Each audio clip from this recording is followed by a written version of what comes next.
dismissing the medical aspect. So, I mean, so Jamie, on an overarching theme, the attempt here that the courts are just going to start dictating that, what's best for a patient is and remains completely offensive, right?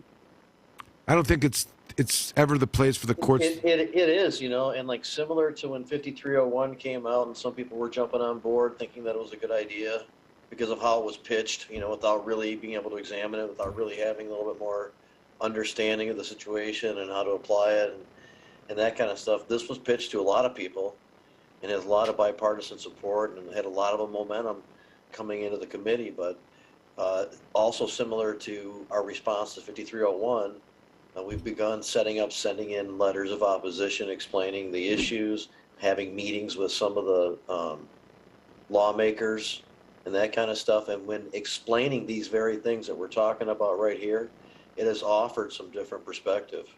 And even if it gets out of committee, I'm feeling more comfortable that we can get again, this is changing the Medical Marijuana Act, which was passed by the people, which means that it requires a supermajority, 75%, both chambers.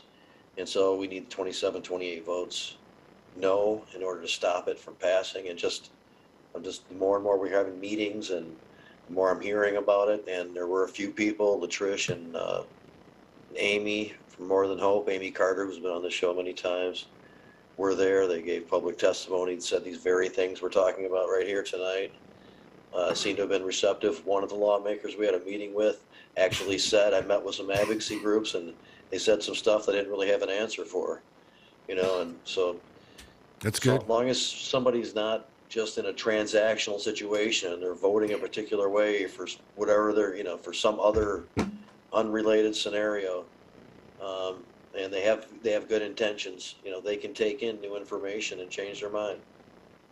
No, I was good. Okay, so that's a good point, and there are some questions that could be asked that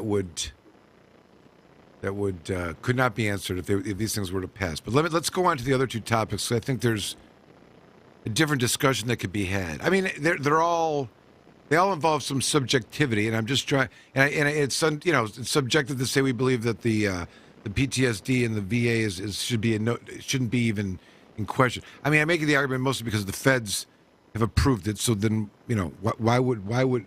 And if they're willing to do that, the state should just back out if it's already there for them. The other ones, though, I want to talk about. If we got the mental health court, and you also have the drug. Let's start the drug court. Let's start with the drug court, okay? Because I was quoted in an article. I got a call from a reporter that was covering, ironically, the same court that the Michael Toohey case came from. Grand Traverse County. Yeah. Grand Traverse County, in Traverse City area, and this is so. Michael's case was at the district court. After they denied our motion to use medical marijuana, we appealed to the circuit court. That judge denied it as well. And then we appealed him to the Court of Appeals where we won. So this case, I was called on, and the facts of it were something to the effect of the judge was sentencing her and said, the question of whether you can use medical marijuana is going to be resolved like this. I'm going to take your card. So now you don't have one. Mm-hmm.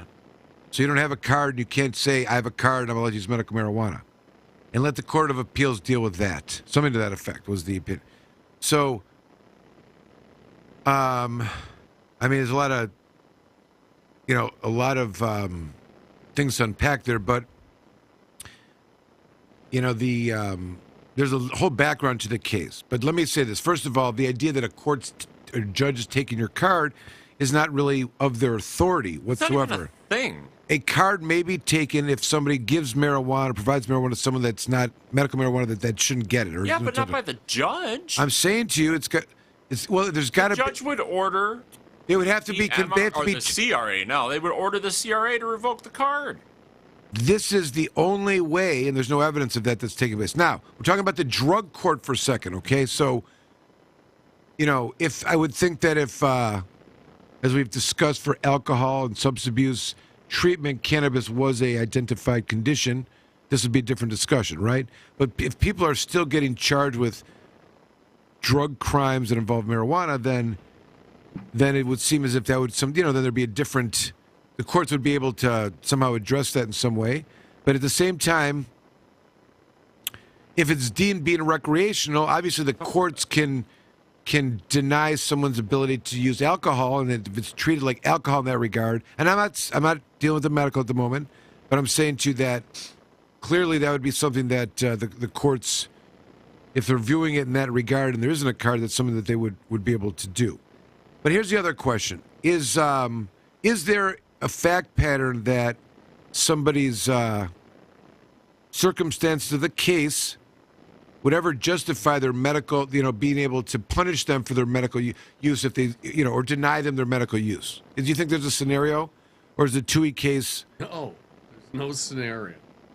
I Tui can't think case of settled it. with somebody about this week where it was a person was involved in an accident, and they were determined to have been impaired by cannabis that caused the accident. Since this person was allowed to use the medical marijuana with their card while they were on bond, but as soon as they got placed on probation, the judge says, well, this was a significant part of your case and why you're here. So I'm not allowing you to use your medical marijuana while you're on probation. That's our case. That's what we're working on right now. They can't do that. So let me tell you this. So here's one that was more public. So this one is the one I got the call on. What had happened was, and it was interesting because there's an area development of some kind that may be low-income housing, but it's had a lot of problems. It's in the press. Someone from the local newspaper was covering the development problems they were having, what kind of issues were going on with people, having plumbing problems and, having to get out of there, not having shelter. It's a big, sore, and this reporter was reporting it. What happened was somebody had overdosed with heroin, and a person that lived in the area, I don't think, they may have been the manager or the RA, or maybe they just lived there, had access to the room, got in there, flushed some drugs down the toilet before the police got there. And I don't know how they, and these are just allegations. This is the story from the newspaper. I can't confirm this one or the other. And the allegation then was that she took some marijuana that was there in the house. It took the weed. Yeah, stole it. Stole it. Okay. So somehow, somewhere, she got charged with a crime that involved theft of some kind. Maybe it was Theft of the weed. It may have even been resisting and it was obstructing a crime scene or something like that. Some kind of evidence tampering, or I don't know, whatever it was. She's in felony court and she's in front of the judge, as I said, that was the first appellate judge for Michael Tui from the district court, the circuit court, the same judge who made this comment, taking your card or whatever. I mean, I was not her lawyer at the time. I'm just hearing this all secondhand. Apparently, she agreed to be to cooperate with the state, whatever her deal was involved her cooperating with them.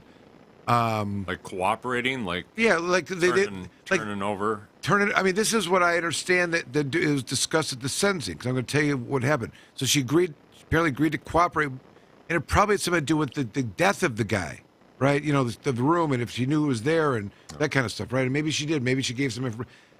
And I don't know what they and maybe they thought that she was involved with it originally, and that was why. I don't know. I mean, I could just fantasize of whatever it is. But nevertheless, whatever she pled guilty to, and whatever she promised to cooperate about afterwards, the judge sentenced her to jail for 4 months right out of the gates, and took her card. So I mean, I was like, I don't even what did she get? I don't even know what.